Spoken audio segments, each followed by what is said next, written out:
Hello, and welcome to my channel, or welcome back to my channel. Today we are going to be talking about Chris Coleman. Chris Coleman grew up in an evangelical Christian family in a small suburban town about an hour south of St. Louis, Missouri. His parents, Ron and Connie Coleman, were and still are co-pastors at the Grace Evangelical Church. Shortly after high school, Chris joined the Marines and trained in the K-9 unit as a dog handler. During his time in the military, he also worked in security, including a security detail for the U.S. Sherry Wise grew up in Cicero, Illinois, just outside of Chicago, and as a young girl was a White Sox fan. When she was 10, her family moved to Tampa Bay, Florida, where she played varsity softball and became a cheerleader. She and her best friend, Tara Lintz, graduated high school in 1995. After working briefly as a waitress, Sherry joined the Air Force and became military police. Chris and Sherry met in Quantico, Virginia, while they were both attending a dog training seminar and immediately hit it off. The couple started dating, and not long after, Sherry was unexpectedly pregnant. With Chris coming from such a religious background, it was clear the couple needed to get married. Chris and Sherry, both still in their early 20s, eloped and got married in Chicago outside of his parents' church. Chris called his parents and told them the news, but they were clearly not thrilled. He had previously only introduced Sherry to them as a friend from Chicago. Sherry's not a born-again Christian and didn't fit into their evangelical lifestyle. A few months later, Sherry and Chris had their first son, Garrett. 3 years later, his brother Gavin arrived in January 2000. When Chris was a small boy, his parents had become friends with a woman named Joyce Meyer. Joyce was also an evangelical preacher who had worked her way up to become one of the most money-making preachers in the world. Joyce preached what is known as prosperity theology. It's a belief that insists that financial wealth is the will of God, and that the more money you give to the church, God will look more favorably upon you and bring financial riches back to you. Obviously, this type of belief comes with an ample amount of criticism, especially when it comes from someone who flaunts wealth as much as Joyce Meyer. To this day, Joyce is still one of the most successful evangelical televangelists in the world. It's estimated that she makes well over $100 million per year. Traveling around the world in her $10 million personal jet, preaching to huge crowds, her $20 million headquarters in Fenton, Missouri, are adorned with such extravagancies as a 23,000 antique marble toilet. Chris's father, Ron, met with Joyce Meyer at a prayer conference, and Joyce mentioned she needed someone to train a guard dog for her. Ron had the perfect candidate and reintroduced her to his son, Chris. Chris trained Joyce's guard dog for her and managed to land himself a job on her security detail. It wasn't long after that he was promoted to chief of security, a job that paid over $100,000 per year. The job application came with a spiritual requirement, meaning he had to be the same faith, could not divorce, etc. Chris, of course, was well versed in the evangelical movement and had even been speaking tongues since 1996. By this time, Sherry had also become part of the evangelical movement. Eventually, Sherry donated her time to Joyce's ministries in the World Outreach Program and also became an EMT. With Chris's pay raise, the family moved to Columbia Lake, affluent suburban family development situated on a small lake. It was a close-knit neighborhood where Sherry and the kids made friends with the nearby neighbors. Though one wouldn't know it from the outside, things started turning bad for the couple in early 2008. Sherry had 3 friends that didn't know one another. If they had, things may have turned out differently. In May 2008, on Memorial Day, her neighbor Vanessa and her husband noticed that Sherry had bruises on her upper legs. Vanessa and her husband discussed whether, though it was abuse, they determined it wasn't and left well enough alone. Sherry normally wore long sleeves and pants, so they weren't sure if the bruise existed before that time or not. Around the same time, Sherry confided in a different friend, Megan, that Chris was beating her. Sherry sent Megan a text, "Chris is gone right now, but he just beat me up. I'm okay though." Megan and her husband pleaded with Sherry to come with them. Sherry insisted that Chris was sorry and wouldn't happen again. Sherry's third friend was her best friend from high school, Tara Lintz. Tara was now divorced and living down in Tampa Bay, Florida, working as a cocktail waitress and jumping from boyfriend to boyfriend. In October of 2008, Sherry called Tara to tell her that Joyce Meyer was having a conference in Tampa Bay and that Tara should attend. By this time, Sherry had become quite religious and thought Tara's lifestyle was a bit reckless. She could be helped by Joyce's preaching. Chris and Tara had already met when Tara visited them in Quantico back before they were married. Sherry suggested she meet with Chris since he would be flying in a few days before the conference to make security preparation. This, of course, was a mistake. Chris and Tara met for dinner and drinks and didn't waste any time in starting an affair. By the time the conference was over, Chris asked Joyce Meyer if he could spend a few extra days in Tampa Bay. Immediately after Chris returned from Florida, he got on his laptop and created a document titled All About Tara. He typed out her birthday, her dog's birthday, her height, weight, clothing sizes, favorite perfume, favorite sports teams, and even her favorite ice cream flavors. He even wrote down what their daughter's name would be, Zoe Lynn Coleman. The heading of the document was November 5th, 2008, the day that Tara changed my life. Almost immediately after Chris's arrival back home from Florida, he and Joyce received identical email threats, 4 short emails sent within the span of 5 minutes.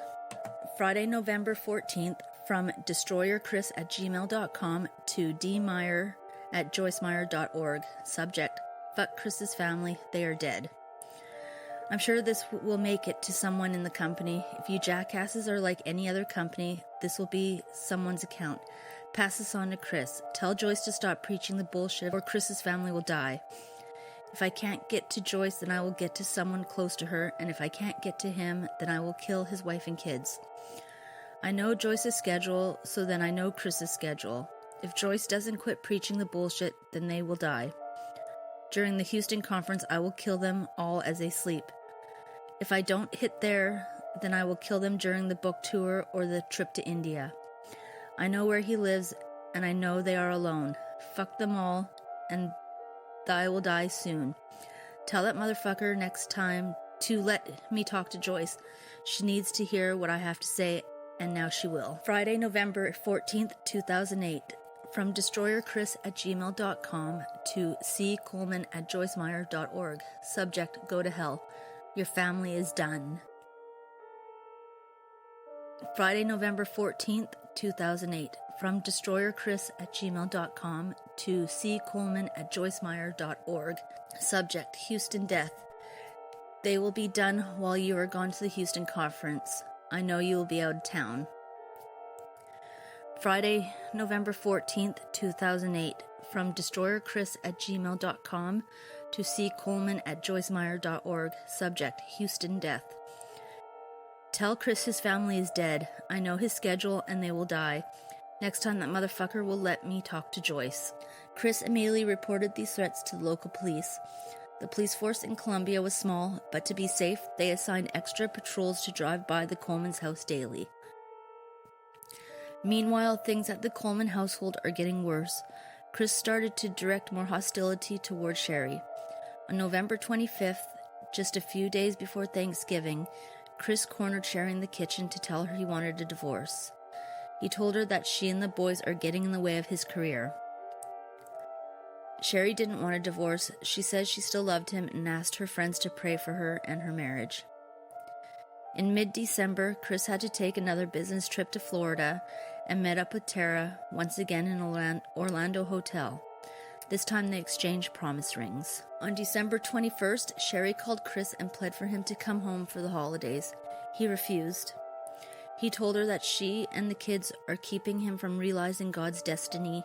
He eventually came home on December 24th.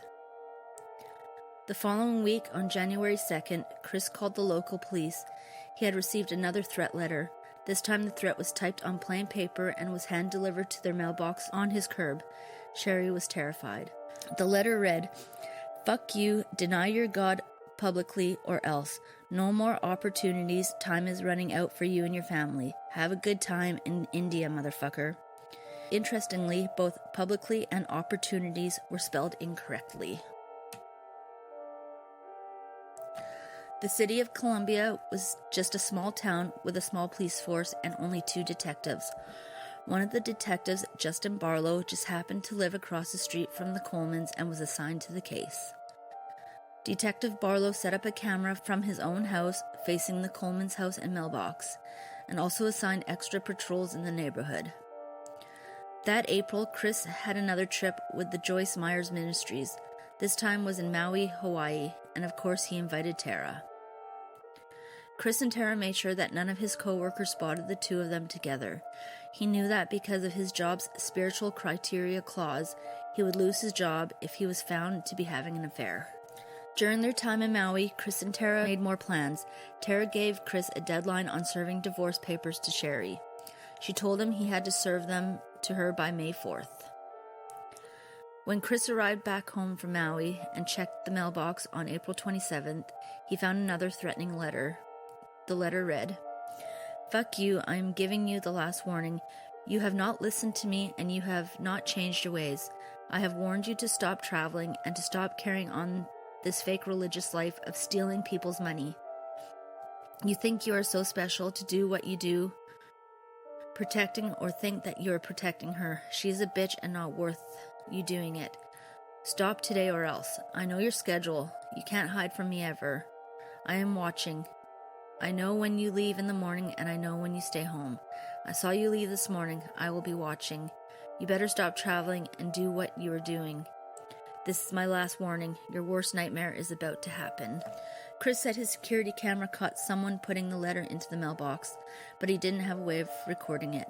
Strangely, Detective Barlow's camera across the street saw no activity around the mailbox.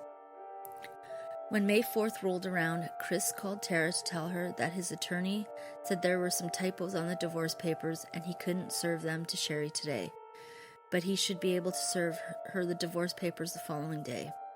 Of course, there was no attorney and there was no divorce papers. That evening, Detective Barlow's camera, which was aimed at the Coleman mailbox, caught Chris, Gavin, and Garrett playing basketball in the front yard just before sunset. The boys asked their father if they could stay the night at neighbor Brandon's house to celebrate his birthday, but Chris refused, telling them it's not a good night. This is a surprise to Brandon's mother because they had been staying the night with him for the past several years on that specific night. On the morning of May 5th, 2009, just 12 hours after Chris was playing catch with his sons in the front yard, Detective Barlow got an early morning phone call that he would never forget. The time was 6:43 a.m. Chris was calling as he was driving home from the gym in St. Louis County to ask Detective Barlow to check on his house. Chris had been trying to contact Sherry by phone, but she wasn't answering. He said that Sherry and the kids should have been up by then, and he was worried. Detective Barlow called for backup, crossed the street, and knocked on the door. No answer. When his backup arrived just a few minutes later, they walked to the back of the house where they found a window to the basement wide open with the screen sitting next to the house. The officers called for more backup and crawled through the window with guns drawn. As they climbed the stairs into the house, they were immediately hit with the smell of paint. What they found as they entered the house was horrific. The scene looked like something that resembled the Manson murders. The walls of the house were spray painted with rants, similar to the letters and emails that Chris had been getting. "You have paid. I saw you leave. Fuck you, bitch, punished. Fuck you, I am always watching." As they walked up the stairs to the second floor, Officer Don John found 31-year-old Sherry naked on her bed in the master bedroom with a black eye and ligature marks around her neck. He put his hand under her shoulder in an attempt to lift her and check if she was breathing, but rigor mortis had already set in and the body was stiff. Officer Patton went into Gavin's room where he found the 9-year-old face down in his Spider-Man pajamas, his skin purplish and cold to the touch, stiff. "Fuck you" was spray painted on the sheets covering him. Detective Barlow went into 11-year-old Garrett's room. He too was cold and stiff. His lips were blue, his skin was gray, and he had ligature marks around his neck. Though Chris was only 7 minutes away when he called, it took him almost 20 minutes to arrive at the scene. The property was already strewn with cops and the house was surrounded with police tape. When Chris arrived, he was told that his family was dead. He didn't attempt to go upstairs. He didn't ask how they died. He just sat on the driveway and sobbed. He then took out his BlackBerry to call his work and his father. When investigators brought Chris in for his statement, things immediately didn't seem to add up. Chris claimed he left the house that morning to go to the gym at 5:43 a.m. and claimed his family was alive and well when he left. However, when the bodies were discovered just over an hour later, rigor mortis had already set in. Liver temperature was taken on the bodies, and the forensic pathologist determined all three of them died sometime between 11 p.m. and 3 a.m. During the interrogation, despite the interrogation room being very warm, Chris claimed to be very cold and asked for a blanket. He was given a blanket. Chris only covered his arms. That's when the detectives noticed scratches on his arms. Investigators asked Chris how his relationship was with Sherry, and he admitted to having some communication problems, but nothing that bad. They asked if there was anything going on in the relationship that Sherry would have not approved of, and he mentioned that he texts Tara a ton. He insists he wasn't having an affair, that Tara was just someone to talk to. What Chris didn't know was that the investigators already knew about Tara. In fact, they had already spoken to the St. Petersburg, Florida police, who were already interrogating Tara at the exact same time. Tara was giving a different story of their relationship. A major case squad was assigned to the case with 25 investigators. The evidence started to pile up once investigators went through Chris's cell phone and computers. On Chris and Tara's cell phones, police found X-rated photos and videos of the two of them had taken and sent back and forth to each other. There were sex videos of the two of them in Hawaii. In fact, Chris had even sent one of their sex videos to his own father, the evangelical preacher. Their cell phones also revealed that Chris was texting Tara even while he was being held in the interrogation room.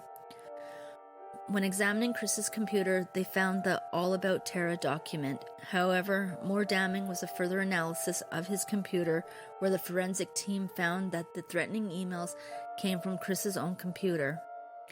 Evidence of the typed letters was even recorded by the forensic team. They additionally found that Chris has commonly misspelled the word opportunities in several other documents, misspelled the same way. There was also the issue of Detective Barlow's camera. It was pointing at the house that entire night and caught no one entering or leaving the house besides Chris. When searching the house, investigators noticed that many of the windows had been left unlocked. It seems strange that someone who is the head of security for a large company and is getting personal death threats just days prior would leave windows open and unlocked. Also in the house, they found a hardware store receipt for a can of red spray paint paid for by Chris. Even the gym that Chris went to that morning was suspicious. The gym was usually far away, and Chris had only been to that gym 2 times before. He joined the gym just a few days after he started the affair with Tara. It seems as if he had been planning the murders almost immediately after he started the affair. Investigators traced the route between Chris's home and the gym. A latex glove stained with red spray paint and the faceplate from Chris's home security video recorder were found on the side of the road. They also found a piece of balling twine that had been tied into a noose. The Colemans had bales of hay in their backyard, and one of the bales had a piece missing. The piece they found forensically matched the bale. Though this seems like a massive amount of evidence, it was still largely circumstantial. One wonders, why go through all this trouble? Rather than killing your entire family, why would you just get a divorce? The problem lies with Chris's job. Chris knew that because of the clause of his job, if he was an adulterer or even got divorced, he would most likely lose his high-paying job. Chris Coleman was arrested on May 19th, 2 weeks after the murders, and was charged with 3 counts of first-degree murder. He pled not guilty. Despite previously having a $100,000 per year job, the judge determined that Chris was indigent, poor, and he was assigned 2 experienced death penalty defense attorneys. Because of the nature of the murders, the media attention was massive and the public was outraged, so much so that Chris feared for his life and wore a bulletproof vest when coming to trial. Because of the media publicity, jurors were selected from Pinckneyville, Illinois, over an hour away, and were bussed in every day. The trial began on April 25, 2011, almost 2 years after the murders. During the trial, prosecutors introduced the X-rated pictures and videos. Tara showed up with bodyguards, and while on the stand, she wore the promise ring that Chris gave her. The prosecution also called Joyce Meyer to testify that indeed, if it had been known that he was having an affair, it would have definitely jeopardized his job status. Several of Sherry's friends testified that she had confided in them that Chris was beating her, wanted a divorce, and even that she knew Chris was having an affair with Tara. However, the most critical piece of evidence was the time of death. Prosecutors showed the jury that Chris's story of the events didn't match the forensic evidence of the time of death. Jurors began deliberations May 4th, 2011, and came back with a guilty verdict on all 3 counts.